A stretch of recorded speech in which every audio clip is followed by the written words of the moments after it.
Good morning, नमस्कार दोस्तों। आज की खबर में आपको बता देते हैं मध्य प्रदेश के अतिथि शिक्षकों को नहीं हुई ज्वाइनिंग और इसी बात को लेकर लुटेरों से रहें सावधान। जैसे कि आपको बता देते हैं डीपीआई कार्यालय के द्वारा अभी तक अतिथि शिक्षकों की ज्वाइनिंग नहीं की गई। इन्हीं के बीच आपको बता देते हैं मध्य प्रदेश के अतिथि शिक्षकों की रेफरेंस कोड निकलने के बाद भी उन्हें ज्वाइनिंग नहीं दी गई। ऐसे प्राचार्यों पर कड़ी कार्रवाई की जानी चाहिए, जैसे कि अतिथि शिक्षकों को परेशान किया जा रहा है। आइए पूरा वीडियो विस्तार पूर्वक देखते हैं क्या क्या परेशानी है।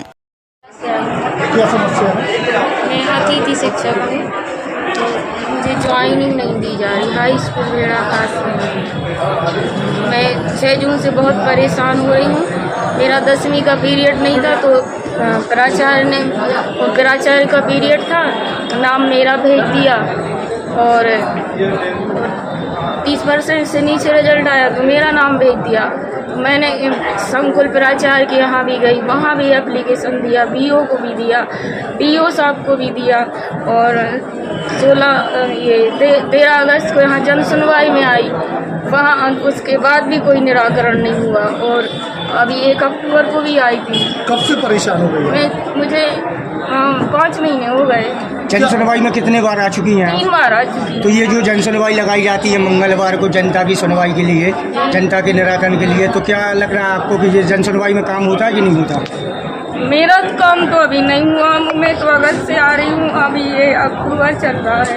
अगस्त भी निकल गया, सितंबर भी, और आज 8 अक्टूबर 2000। अभी आपको अंदर बैठा रहा था, क्यों बैठा रह गया है? बस कुछ नहीं, बैठा है कि अभी क्या करते पता नहीं। आवेदन बस ले लिया, यही करते हैं, आवेदन ले लेते हैं। क्या मान रहे हैं? पैसे भी पूर्व की जो सैलरी है वो पैसे भी मांग रही है, मुझे धमका रही है। तो किसी शराबी को पीछे लगा देती है, कहती स्कूल आओगी तो बोले उठ पटांग लोग। कौन पैसा मांग रहा है, कौन धमका रहा है आपको? शशिवाला श्रीवास्तव, और इसके पहले हरगोविंद रावत ने भी पैसे और सत्रों में खाए। वो थे पहले प्रभारी प्राचार्य, और राजेंद्र मिश्रा है, और वो सारे गांव को अपने उसमें किए, वो वहीं गांव के हैं। इसलिए कौन सा गाँव है ये? हाई स्कूल बेड़ा खास बंडा के पास में। सैलरी मांग रहे हैं पिछले सत्र की। अच्छा, आपसे सैलरी मांग आज रहे ही हैं? सैलरी मांग रहे हैं वो हमसे। किस चीज़ की डिमांड में पैसे मांग रहे हैं? कुछ नहीं, हमको पैसे दो तभी करने देंगे, नहीं तो नहीं करने देंगे। क्या शुभ नाम है, कहाँ से आई आप? मैं पटना से आई हूँ। आपका नाम क्या है? हिंदुकान। कौन सी स्कूल? हाई स्कूल बेड़ा खास। मैं 2019 से हूँ वहाँ पे, और यहाँ जेडी साहब के यहाँ भी गई तो वहाँ से फोन लगवाया गया, तो कह दिया कि यहाँ पे शॉर्ट टर्म में मतलब वैकेंसी है, जबकि मैं 2019 से वहाँ पे पदस्थ हूँ। क्या मान रहे हैं? इस तरह की आप परेशान हो रहे हैं, बार-बार चक्कर लगा रहे हैं। हमारा निराकरण होना चाहिए, और जो हानि हुई है उसका भी निराकरण होना चाहिए। आज हमारी ज्वाइनिंग हो जाती, ज्वाइनिंग नहीं दे रही वो, जबकि मैंने ज्वाइनिंग रिक्वेस्टिंग भेज दी है, फिर भी मुझे प्रताड़ित किया जा रहा है। जहाँ युवाओं के लिए रोजगार की बात की जाती है, प्रधानमंत्री है और मुख्यमंत्री हैं, ये रोजगार की यही बात तो कोई सुन नहीं रहा। कह रही है कि मतलब तुम कहीं भी जाओ, हम किसी भी अधिकारी की नहीं मानेंगे, ना डीपीआई है, डीओ साहब भी उनको लगा रहा फोन, कह रहे हैं, उसके बाद उनकी बात भी नहीं मान रही वो मैडम। मैं यही चाहती हूँ कि इन पर दंडात्मक कार्रवाई की जाए। अब इतना प्रताड़ित किसी को ना किया जाए। मारिया भी पीछे लगाती है शराबी मराबी लोगों को रास्ते में। 1-1.5 किलोमीटर अंदर है, हम क्या करेंगे? लड़की है, घर वालों को मतलब परेशान करने की धमकी दे रही कि अगर यहाँ बेटी बचाओ बेटी पढ़ाओ का नारा दिया जाता है, तो क्या लग रहा है आपको ये बेटी बचाओ बेटी पढ़ाओ का नारा जो दिया गया है वो कितना कारगर है? अब आप समझ सकते हो कि ये मुझे कितना प्रताड़ित कर रही हूँ। मैं क्या बोल सकती हूँ? लेडीज हो के ही लेडीज को कितना परेशान कर रही है। कौन सी अपना पीरियड हमारे ना स्कूल है? हाई स्कूल बेड़ा खास। मैं चाहती हूँ कि हरगोविंद रावत और राजेंद्र मिश्रा और ये शशिवाला श्रीवास्तव पर दंडात्मक कार्रवाई की जाए। मुझे बहुत प्रताड़ित किया जाए। राव उद्धव प्रताप सिंह जी हैं और मैं उनसे बात करूंगा। एमपी तक पे सर बहुत बहुत स्वागत है। धन्यवाद जी। अतिथि शिक्षक जो है नियमितीकरण को लेकर लगातार मांग कर रहे हैं, सरकार क्या निर्णय करने वाली है? विधि सम्मत माननीय न्यायालय के पिछले दिनों दिए गए सारे निर्देश, भर्ती प्रक्रिया और जो हमारा शिक्षा विभाग में भर्ती के लिए जो कॉम्पिटिटिव एग्ज़ाम्स होते हैं उसकी पात्रता परीक्षा और उनको मिलने वाले अंक, ये सारी चीज़ों को करके उन बच्चों के लिए जो बेहतर से बेहतर हो सकता है वो सरकार उसकी चिंता कर रही है। आपने मेहमान वाला बयान दिया था, उससे भी काफी नाराज हो गया। अब तो बहुत पुराना, में अब नया कोई देखो, अब पुराना हो गया है। क्या लोगों का क्या आप कब मिलेंगे? भरोसा टूट रहा है कि सरकारी। तो ये थे स्कूल शिक्षा मंत्री उदय प्रताप सिंह जी। अब 15 महीने की सरकार की अगर हम बात करें, जो कमलनाथ जी तो उसमें सीएम थे, उन्हें सीएम बनाया गया लेकिन सरकार चली नहीं। ये भी आरोप लगे कि अपने लोगों को आगे करने की वजह से कुछ नेता जो हैं उन्हें पीछे किया गया। इन आरोपों पर क्या कहेंगे? और ये आरोप दोनों पर लगे, आप पर भी लगे, कमलनाथ जी पर भी लगे। बिल्कुल गलत। कमलनाथ जी ने निष्पक्षता से काम करने का प्रयास किया और जो सिंधिया जी मांग कर रहे थे, पूरी मांग उनकी पूरी हुई। चाहे जमीनों का प्रकरण हो, उनका ग्वालियर का, उसमें सारा उनके कहने से जमीनें उनके ट्रस्ट के नाम या उनके नाम जमीन की। सिंधिया स्कूल को 1 रुपए में करोड़ों की जमीन दी। उनके जितने काम थे सारे उन्होंने किए। जो ट्रांसफर पोस्टिंग चाहते थे वो कर देते थे। ये बिल्कुल कहना गलत है कि उनके साथ कोई अन्याय हुआ। मंत्रिमंडल का जो गठन हुआ उसमें सिंधिया जी के लोग शामिल थे और साथ में उनको ऑफर खूब हुआ था कि आप प्रदेश कांग्रेस कमेटी के अध्यक्ष बन जाइए या डिप्टी सीएम बन जाइए। उन्होंने मना कर दिया। तो ये तो बात गलत है।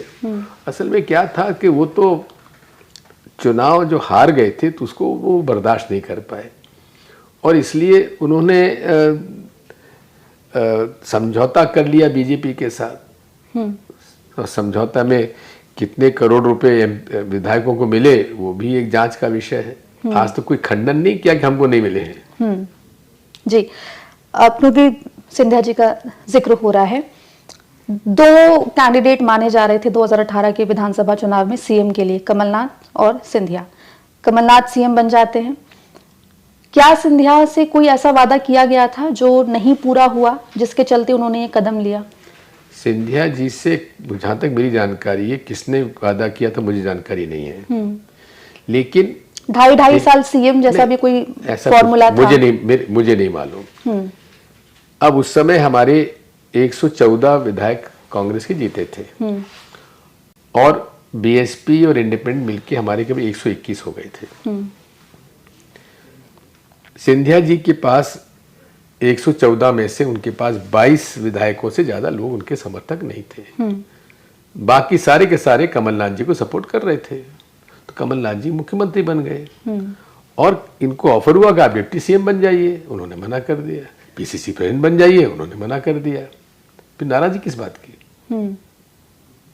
नाराजगी नहीं थी, यानी कि कोई वादा नहीं था जो वादा तो देखिए मेरे सामने कोई वादा नहीं।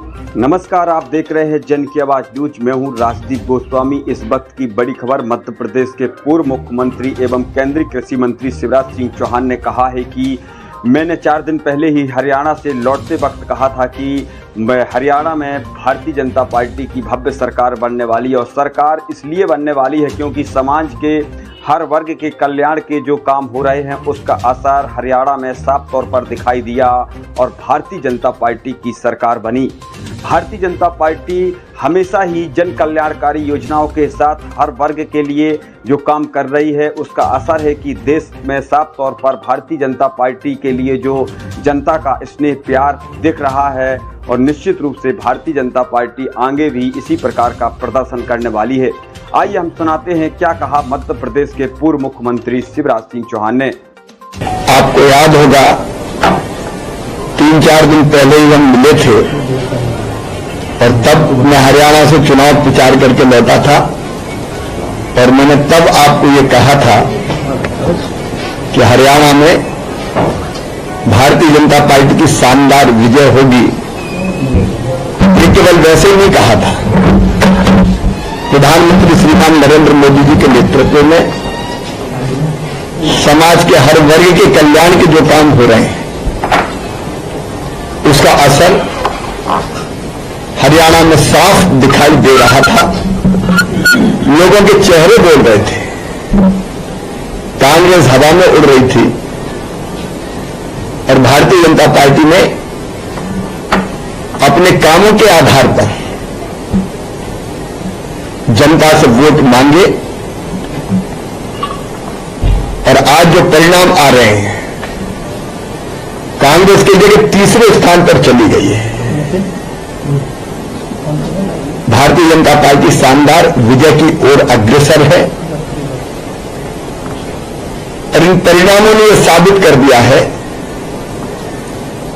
कि ठोस काम को ही जनता आशीर्वाद देती है, जो प्रधानमंत्री जी के नेतृत्व में पूरे देश में किसानों के कल्याण के लिए भी हो रहे हैं। किसानों के जो काम हुए पिछले दिनों वो अद्भुत और अभूतपूर्व कांग्रेस ने कभी नहीं किए। और हरियाणा में केंद्र की योजनाएं मोदी जी की और राज्य सरकार ने भी जो कल्याण के काम किए, उसका असर साफ नजर आ रहा था और आज परिणामों में प्रकट हो रहा है। कितनी तोड़ने की कोशिश कर ले समाज को कांग्रेस, लेकिन उनके इरादे, उनके मंसूबे कभी सफल नहीं होंगे। देश, हरियाणा आज बीजेपी के, मोदी जी के पीछे खड़ा है। हुए किसानों के हरियाणा से आए और लग रहा था कि देखिए अब तुम जाएंगे, इतना सब कुछ हुआ। हम मोदी जी के नेतृत्व में जो काम हो रहे हैं किसानों के लिए, वो ठोस काम है, वो हवाबाजी नहीं है, वो जुमले और घोषणाएं नहीं है। आपने देखा होगा हर कैबिनेट की बैठक में किसानों के कल्याण का एक काम हो जाता है। तो किसान ये समझते हैं और जनता भी समझती है। वो एक जलेबी का मुद्दा खूब चला हुआ था, राहुल गांधी जी जलेबी की बीजेपी ने भी एक अच्छा मुद्दा बनाया था इसे वहां। अब जलेबी कौन खाएगा? ऐसा है कि राहुल जी कभी खेतों में जाकर टीम ले जाते हैं, फोटो खिंचवाते और कहते हैं कहां खड़े हम। कभी वो जलेबियां खाते हैं, लेकिन जनता सब देखती है काम कौन कर रहा है और नाटक कौन कर रहा है। जम्मू कश्मीर में भी जो परिणाम आ रहे हैं, जम्मू रीजन में शानदार है भारतीय जनता पार्टी के लिए। अपेक्षित है जो हम लोग सोच रहे थे, उसी दिशा में परिणाम जम्मू रीजन के तो बहुत अच्छे आ रहे हैं।